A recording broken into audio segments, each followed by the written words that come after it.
bizim yanımızda olan tek ülke Türkiye idi.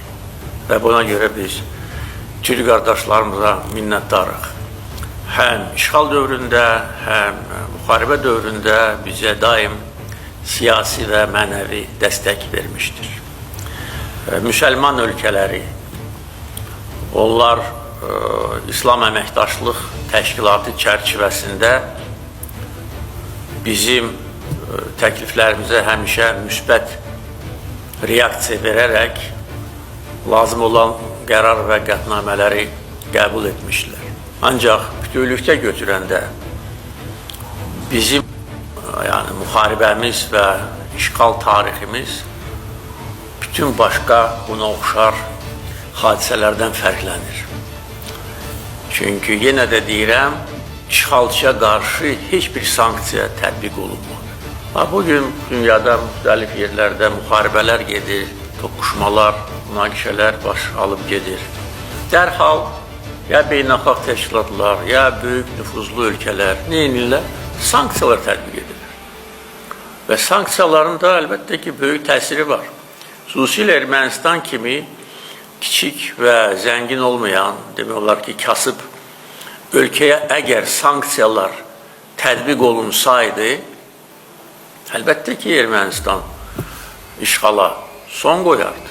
Ancaq nəinki sanksiyalar tətbiq edilməli, əksinə onlara bəziləri pulsuz silahlar verirdi, özü də 1 milyon dollarlıq yox, milyardlarla dollar dəyərində.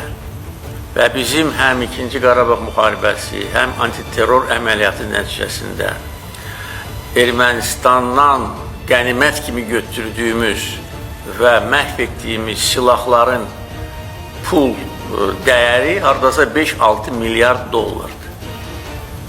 Bunların bəzi dağılmış nümunələri Bakıda Hərbi Qənimətlər Parkında nümayiş etdirilir. O cümlədən İskender M ballistik raket. Hansı ki Ermənistanda ümumiyyətcə olmamalı idi. Çünki İskender M raketi ixraca qadağandır. İxraca açıq olan, əgər belə demək mümkündürsə, İskender E, yəni eksport növüdür. İskender M raketi necə Şuşaya zərbə indirdi, bu elə böyük sualdır. Yəni pulsuz silah, maliyyə yardımı hər il Amerikada, Fransada marafonlar keçirilirdi. Separatçılar, separatçı liderlər, hansılar ki bugün Bakıda məhkəmə qarşısında cavab verirlər, oraya vizalar alırdı. Necə ola bilər? Minsk qrupunun həmsədr ölkələrinə separatçılar necə gedə bilərlər? Axı digər separatist ərazilər var. Onlara Amerikaya yaxud da ki Fransaya kimsə viza verə bilər. Baxın, bugün nə qədər separatist inzibati ərazi var. Ukrayna ərazisində, Moldova ərazisində, Gürcüstan ərazisində separatçı yuvalar var. Onların rəhbərlərinə Amerika, Fransa, Avropa ölkələri viza verə bilər? Yox. Amma erməni separatçılarına niyə vizalar verilirdi? Yəni, bax, dediyim sözün bir təsdiqi də budur. Onlar telemarafonlar keçirirdi. 100 milyonlarla dollar pul yığırdı.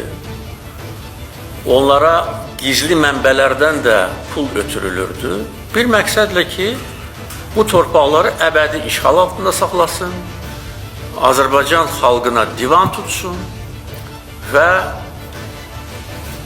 bu şəhər və kəndləri daim nəzarət altında saxlasın. Bax, biz görün kimlərlə kəllə-kəllə getmişik. Biz 2-ci Qarabağ müharibəsində gör, Ermənistana olan hansı dəstəyin fonunda qələbə qazanmışıq.